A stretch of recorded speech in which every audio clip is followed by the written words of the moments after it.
Wouldn't my life be better if I just got a chance to do everything over again now that I know what I already know? Love seems to be intertwined with the notion of, is this the right person for me? You look at it as a lesson that taught you how to ultimately become the person that you are, and hopefully that's a better person. I see people who find a way to be happy while their daily challenge is to find water and food, just enough to live. Your legacy is who you touch, who then will touch somebody else. And the way that you're remembered and the way that you go on is not how they cheer your name years later. What do people get wrong when they think about regrets throughout their life? Mitch Albom, welcome to the podcast. Thanks for having me on. No worries, welcome back. It's great to have you. So Mitch, we kick off with a big open question every time. I'm going to tweak it this time just for you. Who are you and what problem does your new book, Twice, solve for people?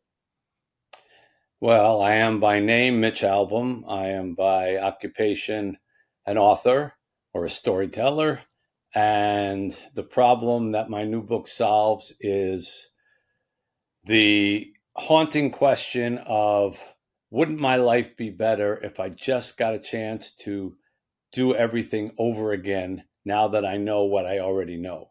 And we always assume that that's going to be yes, but my book kind of explores, maybe it's more like a sometimes yes, sometimes no. Okay, lovely. So talk us through the process. So when you first had this idea, where were you when that seed initially planted for you? Well, for me, I write books a little bit differently, I think, than other people do. Ever since Tuesdays with Morrie, which was a nonfiction book that I wrote that kind of, I guess, for most readers and people in your audience, sort of put me on the map. That book was a nonfiction book, but it was broken down into different themes. You know, we talked about different subjects. My old professor who was dying and I, and each week was a different theme. And ever since then, when I've sat down to write even novels, I actually think of the theme first and the story second. So where I was when I thought about this is really probably not a question I can answer with a specific moment, because I've been thinking about this all my life. And that is, what if you got a do-over, and what if you got to erase a mistake? And then that turned into a whole story about, well, what if I create a character who actually has that power? And what happens when he starts using it? And then it led me to love, which becomes the overriding sort of theme in it. So books sort of develop with me, less so than, some writers just get a plot and they say, I want to write a book about a guy who blows up shopping malls and a guy who, pursues him, and they take it from there and they research shopping malls and terrorists and all that. And that's all great. For me, I try to get that theme and I say, what's the theme? And then I say, so, okay, how could I create a story that would address that theme? And as I say, I've been thinking about that theme for a long time, as I imagine maybe you have, and some of the people who are listening to us have too. And why do you think that love was so important to be kind of tied to this theme? Well, because I think, if we're being honest, that's one of the things we probably question ourselves about the most. When we're out searching for love at a young age, we're always wondering who's out there for me, right? And we start dating and it's like, well, is this person really the right person for me? Or maybe there's somebody better, how long should I stay with this person? Is there a real future with this person? Or maybe somebody else would have a better future. And then, of course, if you look at the divorce rates, clearly about half of us who have decided to make commitments to one another have decided, no, you know what? I think I'll be better off with somebody else. And so love seems to be intertwined with the notion of, is this the right person for me? Or did I settle? Or did I act too quickly? Or has this person changed? Or would I be happier? And that's really the question, isn't it, Jack? Would I be happier under a certain different circumstance? And happiness is a funny thing, as I've learned as I've gotten older. It's really complicated, and so I wanted to explore the happiness that comes with love, and whether jumping partners or switching to somebody else is the answer. And so, in the book twice, I made the caveat, the one exception to the magic that this lead character has: love. It doesn't work with love. And so if someone's in love with you and you're married to them, you're dating them, whatever, and you decide, I just want to see what it's like with somebody else, and you go back and try that, that person who was in love with you can never love you again. It's all or nothing. So they'll be in the world, they'll be around, you can know them, but they can never love you again. So you're going to sacrifice that to go explore someone else's love, which isn't the way it works in the real world. A lot of the times, we break up with people, they still stay madly in love with us for some strange reason, or you in love with them for some strange reason. But in this case, you make the decision, you pay the price. And that's when the book really, to me, became really interesting. There's a lovely book called The Paradox of Choice, where we struggle where there's so many options out there, and I think for Alfie in the book, there's this like feeling of, well, what if I could just do that? What if I could try and be with somebody else? What have you learned about the feeling of being content as you wrote this book? Yeah, well, it's a really good question. It's at the heart of what I try to conclude with this book, and that is that um, there's a moment where his grandmother in the book, who also has this power, is talking to him, as someone who has lived with it her whole life, and he says to her, "Well, why do we only get two chances? Why do we have to live with the consequences of our second chance, which is the rules of the power? Why don't we get more chances?" And she says, "Alfie, if you kept getting second chances, you wouldn't learn a damn thing." And that's the truth of it, is that if we just keep getting do-overs, we're always going to think that something else is better. It's the buffet syndrome. You ever go to a buffet, and all you can eat, and it's like, I'll take some of that, and I'll take some of that, and I'll take some of that. Suddenly you don't want one thing, you want everything, because it's all out there in front of you. Whereas if you go to another restaurant, you never think of ordering six things, right?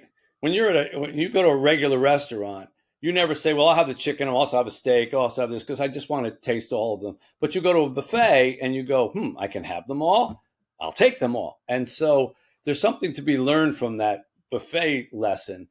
That is, if you can be content with the choice that you made, and by being content, I don't mean settling, I mean finding the best in that choice and not thinking about another choice would be better. Enjoying the chicken instead of thinking, well, this chicken's good, but I bet the steak is better. That haunting thing that you do to yourself, you'll be much happier. But it's really the people, my observation of happiness as I've gotten older and traveled around the world and gotten a chance to meet so many different people from so many different walks of life, is that the people who have the most are frequently the least happy people that I meet. And the people whose choices are pretty simple are amongst the happiest and most content. So there is not a correlation between having a gazillion choices in life and happiness. And that's one of the things I try to explore in twice. And then it feels like there's definitely like one of the big themes is regrets. So what have you learned about what do people get wrong when they think about regrets throughout their life? Well, I learned this from Morrie many, many years ago, at his bedside as he was dying, that, it would say to me, don't get hung up on your regrets. They'll haunt you. And when you get to the end of your life, you're not going to want to be thinking about all the things that you didn't do or should have done.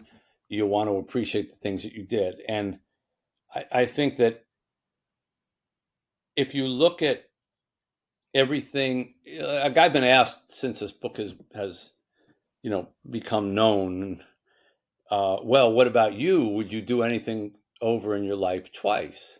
And I think a lot of people expect me to say, "Oh no, I've learned, I'm wizened, and I would just leave everything alone." And I immediately say, "Hell yeah, I can give you 20 right now that I would do over if I was given the chance because I got it wrong the first time." But but if you said to me, in doing them over and getting a second chance, you would have to unlearn what you learned from making the mistake, and then I would say no, because everything that you regret taught you something, and everything that you missed out on led you to act differently when you had another chance. And everything that you should have done under one circumstance in some way led to the things that you did do later on. So uh, I think if you can look at a regret as, instead of feeling, oh, life would just be so much better if I could undo it, you look at it as a lesson that taught you how to ultimately become the person that you are, and hopefully that's a better person. Then you learn to almost cherish the things that went wrong, and what you would have initially referred to as a regret. I'll give you a perfect example. I did not have My wife and I did not have children when we got married. She wanted to have children. I was in that career mode. We were right on the cusp of the years where you can have kids. We got married pretty late. And, we tried, but didn't happen. And we didn't, I didn't start early enough. Maybe, we didn't start early enough. And at the time, I didn't, I thought that that's what I wanted. And years later, I came to regret not having children. However, um, 16 years ago, I was led by fate, I believe, to Haiti after the earthquake, and ended up working with an orphanage, and ended up becoming involved in the orphanage and taking over the operations of the orphanage, and now have so many children in my life. I don't know what to do with them. I've got 22 of them that live with me right now as I'm talking to you, as college is, because the summer, they haven't gone back to college yet. And then they go to school around here. They've come up and gone to school. And we've adopted a little 3-year-old girl. Well, she was 6 months when we adopted her. And I would not have done that, I don't think, if I had children of my own. I would have been probably so busy with them and raising them that opportunity probably would have just seemed like too much, or too much to take on. So I could sit there and regret the fact that I didn't have children, or I could say, well, the fact that I didn't probably made me gravitate towards them later in life and appreciate this second chance that I got at them. And really, I like to think I'm a pretty good dad at this age. Might not have been back at that age. So it's just a small personal example of how, something that you regret led you to do other things later in your life that you're happy had happened. So I think everyone can kind of find an example like that if they look. I guess if I was to bet money on it, Mitch, I would say that you are an optimist through and through. I might be wrong, but Um, that's kind of how you strike me. So then, for some people, and you've probably met these people in your life, they struggle to let go of the mistakes that they've made. I guess from your personal experience, why do you think people struggle so much to not find the lesson in maybe the mistakes or the other paths that they could have taken? well, it's more of a psychiatrist's answer than an author's, but I think the likelihood is that some people become comfortable with misery, and they're more comfortable with misery than happiness. And sometimes it's not all out misery, it's just sort of a general state of being unhappy. But for whatever reason, they don't feel they're worthy of happiness. They don't feel like they've known it. Maybe their parents didn't show it to them. And so their comfort zone is being unhappy. And no matter what happens, they always end up finding a way to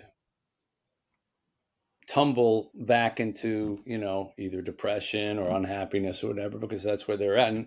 And when that happens, they need to talk to somebody about, why does this pattern keep repeating? Because the world can be a wonderful place. It can be. And I have been blessed, Jack, to work in the most or second most impoverished place in the world. I'm in Haiti every month for the last 16 years. It is the poverty there is unlike anything, certainly in the Western Hemisphere. It's the poorest nation in the Western Hemisphere. And I see people who find a way to be happy while their daily challenge is to find water and food, just enough to live. And yet there's smiles and there's singing and there's laughter and there's prayer and all that. How is that possible? How it proves that it's not about what you have, it's about something inside you. And so the people who are always defaulting to unhappiness, and I count amongst them people who are famous and rich and well known, I know a lot of them who still find their way to be unhappy with, from the outside, almost everything that anyone could dream of. So I think people have to look into their histories, their upbringing, all that. But it's something that people should explore and try to solve, because you don't have to. The world is not making you unhappy. The world provides happiness possibilities everywhere. If you just Mm. manage. And it felt like in the book there were themes of, we have paths in life that we can take. Maybe the best idea I can think of is maybe when it comes to like careers and maybe pursuing dreams, whether it be music or the arts and things like that. A lot of the time, people will go down the safer path, or the path that is expected as from maybe parents or guardians. What can you tell us about kind of following your dreams in that sense? Yeah, that's another thing that I talked a lot about with Morrie. And really, when I was a kid in college, Morrie was kind of the first person who he took me seriously when I said, I wanted to be a musician. I think up to that point, whenever I told any adults in my life that I wanted to be a musician, they looked at me as like, well, yes, of course, that's what a kid would say. But when you grow up, when you get to college, when you get out, you're going to want a real profession. And he encouraged me to go into music, which I did. And I'm glad that I did, even though I failed at it from a commercial point of view, because I tried it, and I think it would haunt me if I didn't try it. And I think when people have these dreams of the unsafe kind of career versus the safe career, the time to try it is when you're young, and you should try it. If you fall, it's like a kid who's just learning to walk. They're so close to the ground to begin with, it doesn't hurt, right? But when you're fully grown and you take a tumble, you break something. So early in your career path, or you're right out of school, that's a great time to try any of those things. And if you like it, or if you hit on it, if it works out for you, great, you've got a life. If you don't, you still got lots of time to go and try something else. But what happens is there's a lot of pressure, and certainly here in the States, there's a lot of pressure on um, on kids today to know what they want to do before they even get out of college, or before they even get out of high school, to have a career path and a profession chosen and have it safe or whatever. And they do that because that's kind of what they're taught. And they go into it and they start to, they get an advanced degree and they get the starting entry level job and they work up and they get all the accoutrements that come with it. And somewhere in their 40s, they go to a jazz club and watch a guy blow a trumpet and say, that's always what I wanted to do. And now it's too late, now all this on. I never had that feeling of too late, because I tried it when I was younger, and I know what it was like. I know the pluses and the minuses of it. So I would encourage anybody who's thinking of the unsafe path or the less secure path, to try it when you're unencumbered, when you're not married, when you don't have kids depending on you and all that, and give it a go.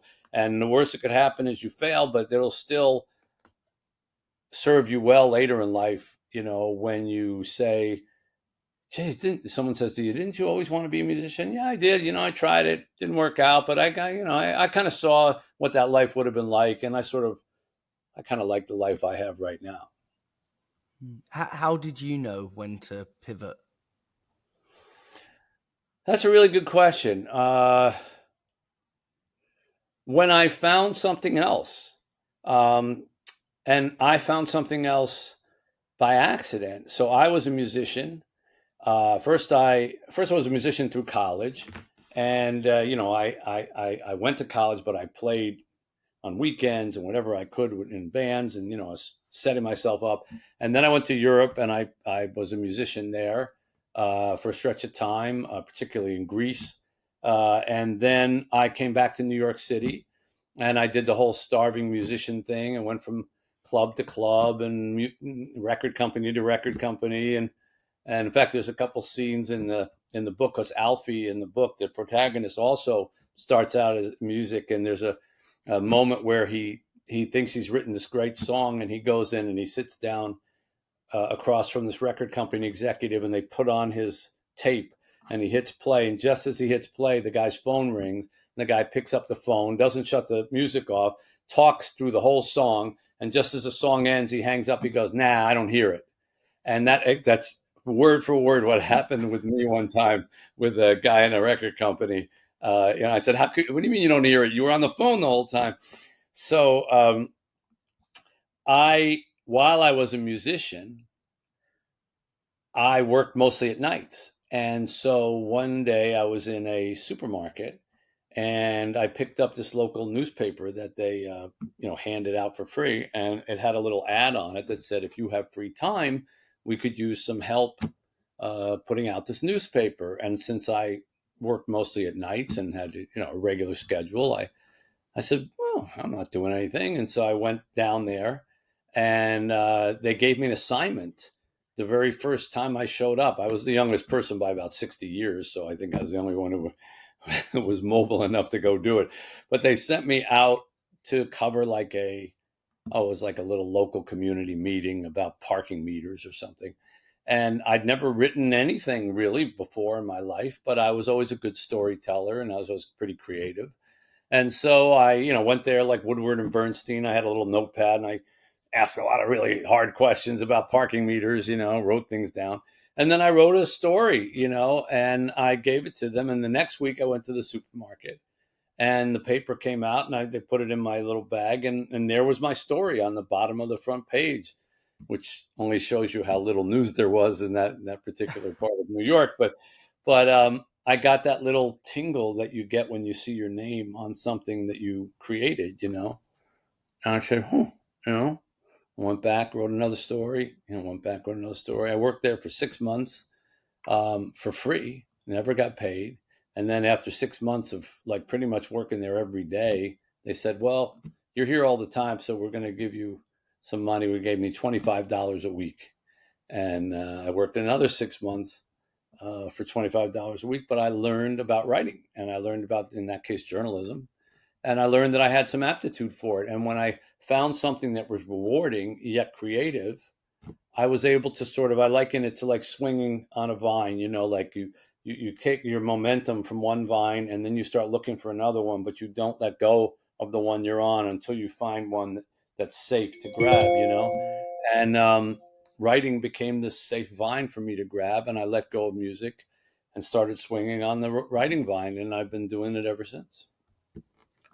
I think and I mean, it's so fitting with the book, Mitch, because the the body doesn't know the difference. I used to do music 10 years ago now, and we were on the up, and then all of a sudden you hit that decline. You're like, oh, time to pivot. So that's where the question came from. But I think about, like, the body doesn't know the difference in terms of that little feeling that you got when you saw your name on the article is probably the same feeling that you got when you write, when you perform a song to a room.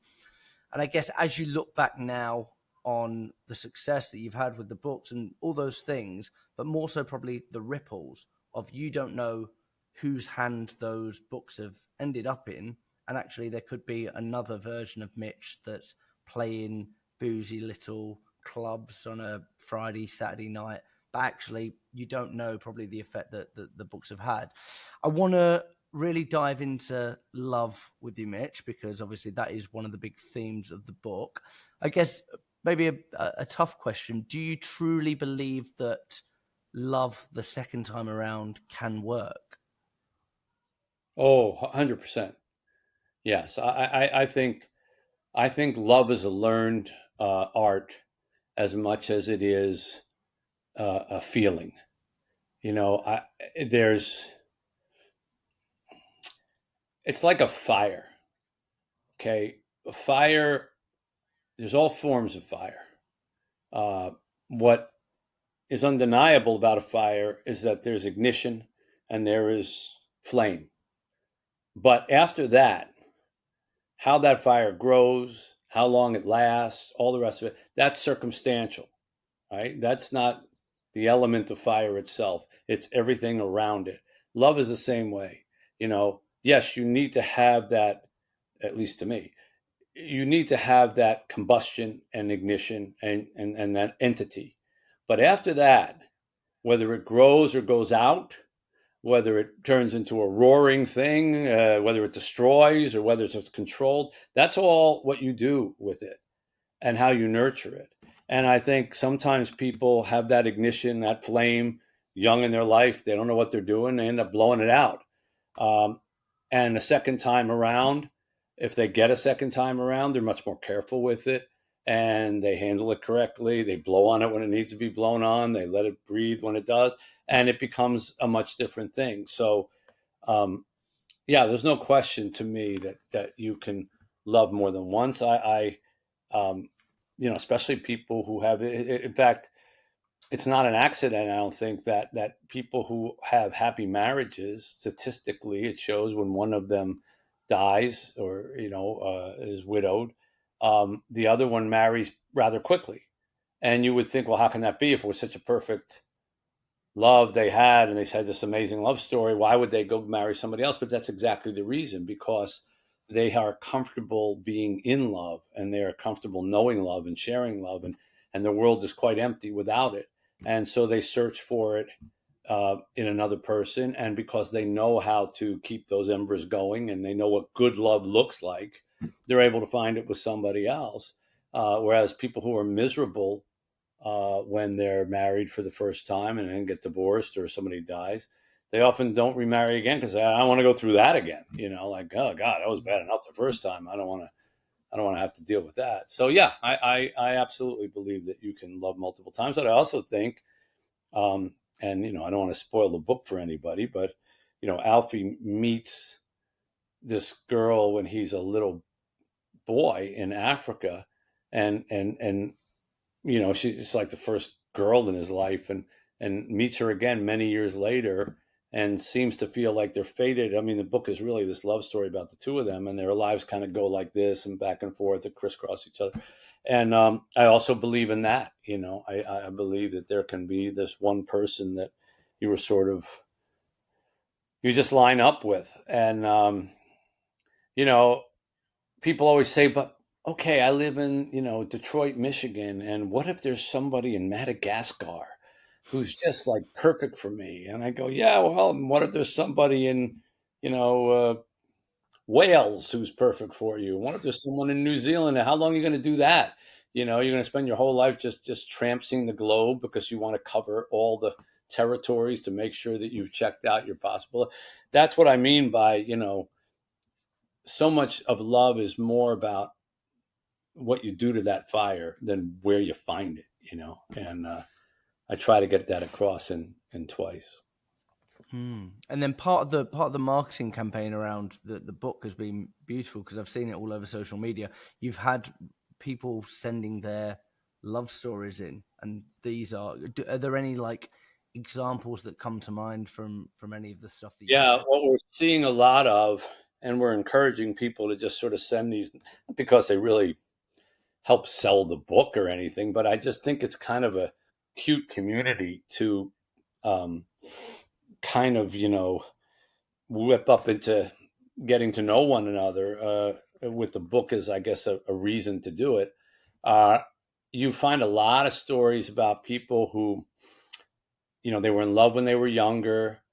It was during the war, or they were in college, and then for some reason, circumstances took them apart, and they married somebody else, had a family, raised a family, moved away, but they never stopped thinking about that person. And then somehow they were widowed or they got divorced or whatever. And then they ran into them again, and it was like nothing had ever changed. And boom, they ended up like within 6 weeks we were married. Within 6 days we were married, and we've been together ever since.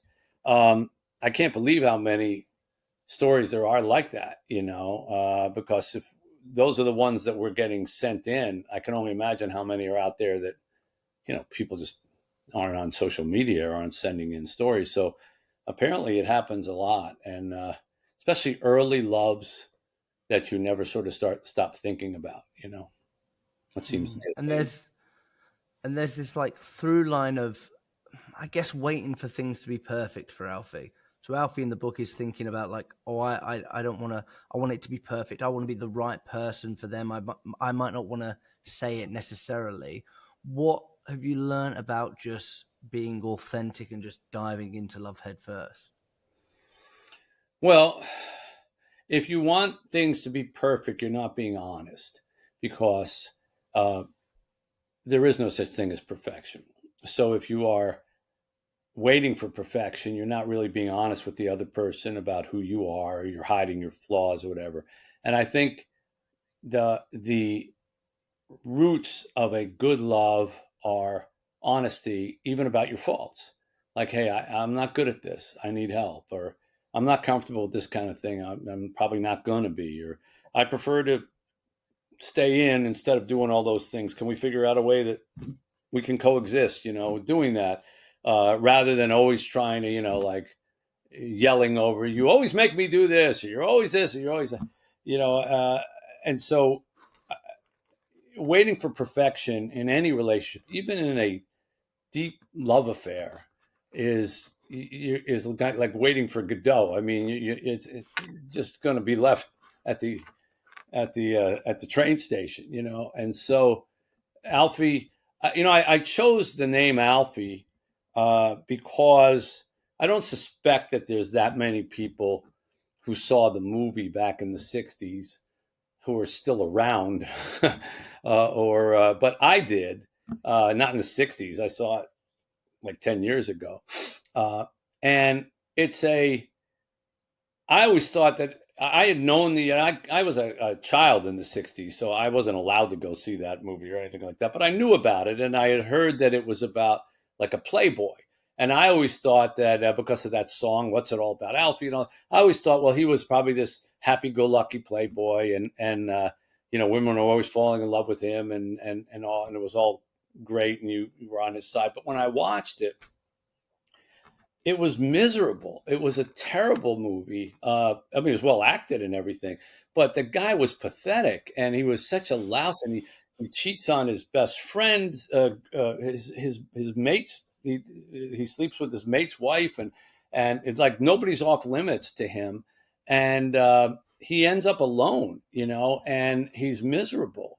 And I thought, here's a guy who sort of always thought the next girl is going to be better, and the next one's going to be better, and the next one's going to be better. And look how miserable he is. And so I thought, well, I'm going to call this guy Alfie, just because that movie kind of resonated with me about the whole second chance in love thing.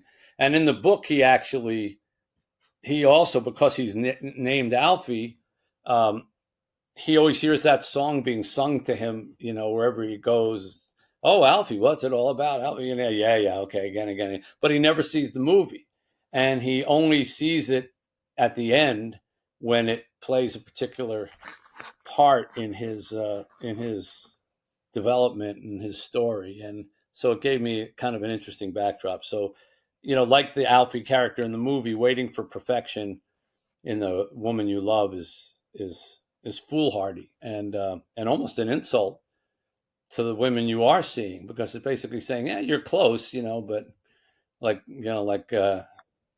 like a certain president who rates the women by numbers. You're a 7. You're not bad, but that's not 10. So.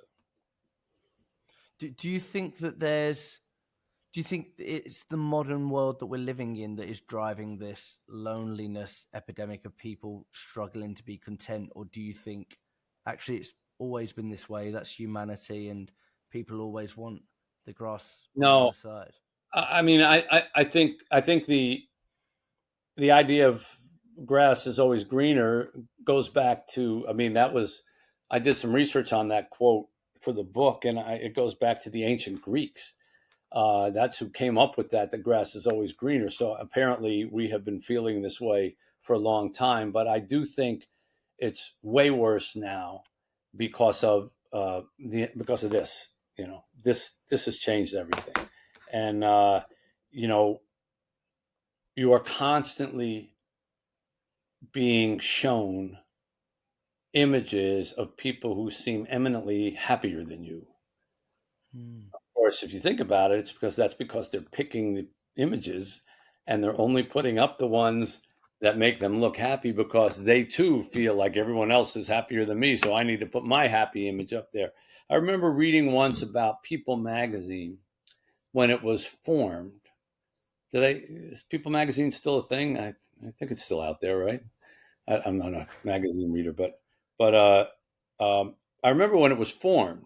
It was kind of a new sort of concept, and they said someone in an article I was reading said that the idea of it was to make readers envious of the people that they were reading about. That Hmm. they would feel like their lives were somehow better, and that was the catnip that got people to read. And that was the angle. So you didn't have to necessarily make news to be in it. You just had to be able to present yourself in a way that would make the reader envious. And I always thought that was weird. It's like, wow, you're selling envy. Basically, you're that's your product. But it worked. It became a massively successful magazine. And I think that that's what this is about too. Is you know the internet and social media just makes everybody quietly envious of everybody else, and that's why everyone's so angry, and that's why this also becomes a vestibule for so much vitriol and so much hatred, because who wants their nose rubbed in the fact that someone else is doing better, someone else is on a vacation, someone else is happier, someone else, look how much weight they lost, look at how great their makeup is, look at it. Nobody puts on, look how fat I got. Nobody puts about, look how ugly I am in the morning. It's always everybody tailors it and edits it and changes the lighting until they look perfect, and then they put it on there, and then you're on there like, well, how come I don't look like that? And so it's, especially if you're young, this idea develops like, I must keep up with this. I have to keep up with this. I have to keep up with this. And I think that that's the difference. Yes, there's always been a grass is always greener thing, but sometimes when you lived in a small community where you didn't know about other people's rich and famous lives and all the, look at that show, Lifestyles of the Rich and Famous. What an idea. Someone came up with the same concept as the People magazine. Let's just come up with stuff that makes people envious. Ooh, look at how they're living. It's not, no one's ever happy for those people. They're always like, I wish I had that. Or look at that guy. He doesn't even appreciate what he has. So I think media has really exacerbated loneliness. And the loneliest city I ever lived in was New York City, and that's where the most people were. So you would think, well, if you got the most people to pick from, wouldn't that be the least lonely place? But it's not, and the least lonely place I've ever been is our orphanage at Haiti, where everybody is living in abject poverty, but they're all right around one another, and we all know each other's lives, and we don't have anything to do at night that's exciting, and we don't have electricity most of the day, and we're lucky if we have water 2 or 3 hours a day, whenever, but we find things to do with one another, so um, yeah, I do think it's worse now than it has been in the past. So what do you think, Mitch, if we gave you the powers for one day, and that could maybe be your next book, but if you had the powers, how do you think you could get people to be happier with the choices that they've made throughout their life? Well, number one, I'd make everybody get rid of these. Gone. Um, for that one day, there is no internet and there is no phones. And then the second thing I would do is wherever you are in your life, whatever station you are in your life, you find someone who's doing much worse than you and you go spend time with them and do something to help them. I I know in every fiber of my being and with every fiber of my existence that changes your life. When you give to other people, you live. There's no substitute for it. When I get calls from people who say, "Oh, I'm really depressed. What do you think I should do?" I said, "Is there a soup kitchen near you? Is there a homeless shelter near you? Is there an orphanage near you? Is there anything like that?" "Oh yeah, go on down. Just go down and spend 2 3 hours down there. Tell me you want to help out." "Oh, why do I want to do that?" I said, "Just go and then call me back." And sure enough, they go and they go, "Wow, okay, I get it." And it's not about someone else is doing worse than me, so now I feel better. Not at all. It's about someone else is doing worse than me, and I can help them do better. And you find a sense of purpose in your existence that not only gives you that raison d'etre, but also makes you forget about the problems that you had that seemed so overwhelming before. So if I were king of the world for a day, which I will never be, and that's a good thing, those are the two things I would do: disconnect, so you can't compare, and then go out and find someone in a worse situation than you and help them. And that would set a pattern for the day that I'm no longer the king. Come Tuesday, whatever, that people might say, "You know what? I'm going to do what I did on Monday. I'm going to do that same thing. I'm going to stay disconnected. I'm going to try to help somebody else out." And I think it would make a big difference in the world. I think it would make a big difference. There's a what do they say? I was angry at the world that I had no shoes until I met the man with no feet. So I Right. think gratitude helps. So I think this kind of leads on nicely and wraps it up, Mitch. In terms of the book, Alfie could do anything. He could go back twice, so he could make so many mistakes, and he did exciting things like swimming with the sharks and climbing in the lion's cage. What in a world where you can probably do anything, but actually at the fundamentals of it, it is a love story. What do you truly think about legacy?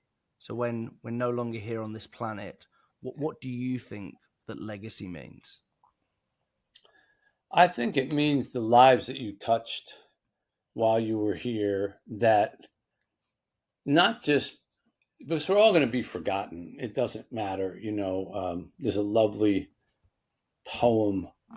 I think it's called The Forgotten, but it's about a man who's walking through a cemetery and he hears the voices of the people who are uh, buried in the ground, and he hears them wailing and crying, and he talks to them about why are you upset? And they say, well, we are awaiting the second death. And he says, what's the second death? And the second death is when we are forgotten, when nobody is left on the planet to speak our name or remembers who we were. And, you know, unless you're Genghis Khan or Michael Jackson, you're going to be forgotten in a matter of generations, fewer than you think. Do you know your great great grandparents' name? No. I don't either. So, and that's our family. So that's just four generations. So I think it's your legacy is who you touch, who then will touch somebody else. And the way that you're remembered and the way that you go on is not how they cheer your name years later, but how the people that you influenced influence others. And when you really think about it, that's a far greater legacy than someone saying, I remember Mitch Albom, he wrote a bunch of books. But if this little girl that we're raising now goes on to become an important person who influences her children, or somebody she works with who influences somebody else, because of things that I taught her and my wife taught her, that's touching the world, right? And that's like a pebble in a lake that you throw in, and then the ripples start coming back towards the shore, and you just don't ever realize, how many people you're going to influence. And I think, if I've done that with any of my stories, if I've made somebody think twice. I've heard a lot of people say, well, Tuesdays with Morrie, really affected me, or Five People You Meet in Heaven made me look at, the death of my such and such differently, and I have a different attitude. Or sometimes people tell me they got back in touch with family members or things like that after they read a story of mine. I think, okay, well, that was a life that I touched, and kind of go on. And that's enough of a legacy. I don't. People think like they have to know their legacy. They have to be Mm. able to trace it. And I think it's more interesting to just sort of throw that pebble in the lake and then just wonder how many ripples are out there. And you don't need to write a book to do that. You can just go help somebody. Just make a difference in somebody's life. And they'll make a difference in somebody else's. And the way that you were talking about the second death there, Mitch, I think like that's one way to think of it. And I think that's the mantra for life, of knowing that actually you won't be here for long. So go out, love audaciously, live, try not to let regret sink you down. And the book is beautiful. I remember, I think it was early 2024 where we sat and we spoke about your last book. I remember it because I went home that night and my partner went into labor, and I said, I'm so glad that you've waited so I could do the Mitch conversation. And we spoke about, I said, what books have you got left to write? And we spoke about my favorite film being It's a Wonderful Life. And you said, well, there's this other one about imagine if you got to do things twice. And I would it's a beautiful love story. I would recommend that anybody listen to this. I'm sure they've already bought it, read it, and now they're absorbing everything on the internet. What else have you got left to say about Twice that hasn't been said already? Well, I don't hear what's said about it so much. So, I live in kind of a bubble. For me, it was, it was a love story to my wife. And, uh, I wasn't always a perfect husband or mate or whatever. I've had so many flaws, and I read it to her. My wife, I think I've read. I don't think my wife has actually physically read a single one of my books, because our routine is, that when I get close to the end, she'll say, "Okay, you ready to read it to me?" And I'll I'll read it to her in this room where we're at right now, where I'm at. And I'll sit, just over here, and she'll sit just here, so we can't see one another. Because the last thing you want to do if you're reading a book to your wife is to look up and see her go, like, and make some face. So you don't want to see her reaction. And I read it to her, and the love story between Alfie and Gianna goes through quite a bit. And if you were to just stop in the middle, or stop at the 2/3 port, or stop at the 3/4 point, you might think it's not going to be a happy ending. And when I got to the end of the book, and she saw how it ended, which I'm not going to tell everybody, but it's a surprise kind of ending. Um, she kind of leaned over and grabbed me, and gave me a kiss, and kind of teared up.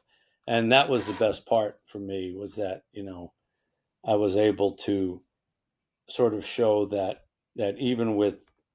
um, even with second chance opportunities, real love means you probably would end up choosing to keep things the way they are.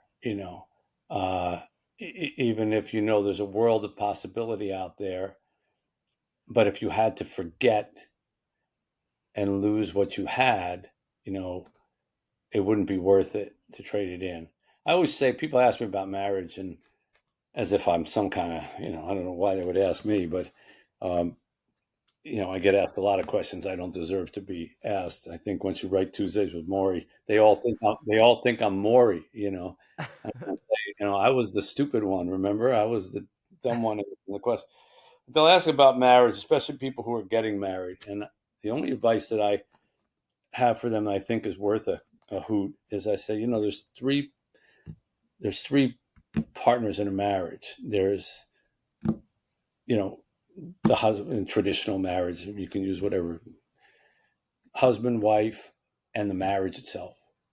I said, and you need to love all three, because there's going to be times you're not going to be so crazy about your partner, but you need to be crazy about your marriage. And if you are, that'll carry you through the times where you're maybe not so crazy about one another. And my wife and I have a wall up in our kitchen of all these pictures from just different moments in our lives. They're just, it's mostly family, and at this thing or that thing or the other thing, and our arms around each other doing this, or, and this and that.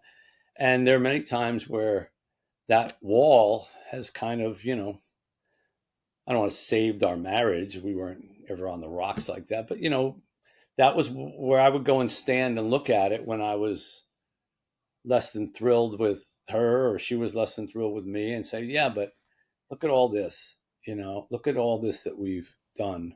And I'm in love with this too, and I would never lose this, and I would never trade this in. And if you can find that third, amorphous partner in your relationship, that, whether it's marriage or if you're not married, it's just a relationship, then you have something special. And that's kind of, if you read twice, in the end, that's sort of one of its conclusions, that you could have a million possibilities, but um, if you have one really great love, you don't need a million other possibilities. You make the best of the one that you have, and you love the chance that you had. Thank you, Mitch. Thank you so, so much. It's always an honor to host you and converse with you. If people want to buy the book or find you or get in touch, what's the best way to go about that? Well, the book's hopefully everywhere in your bookstores or Amazon or anything, and you can always find me on all the social media stuff, mitchalbom.com, and Instagram and YouTube and all that kind of business. And I do read the notes that people send me, and I do try to respond to them privately sometimes when people DM me or things like that. So don't feel like it's going into some black hole. It never does. I don't always and can't always get back to everybody who says something, but if it's something important, I usually try to respond to them.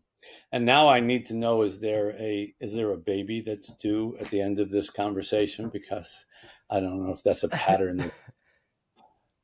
Not hopefully not at the end of this conversation. She's Not that 29 you're weeks aware of. pregnant now. No, no, no. There's another baby, but we've got till the end of the year, so we're good. Okay, So good. hopefully, Okay, I'm good. not getting a call. Yeah, yeah.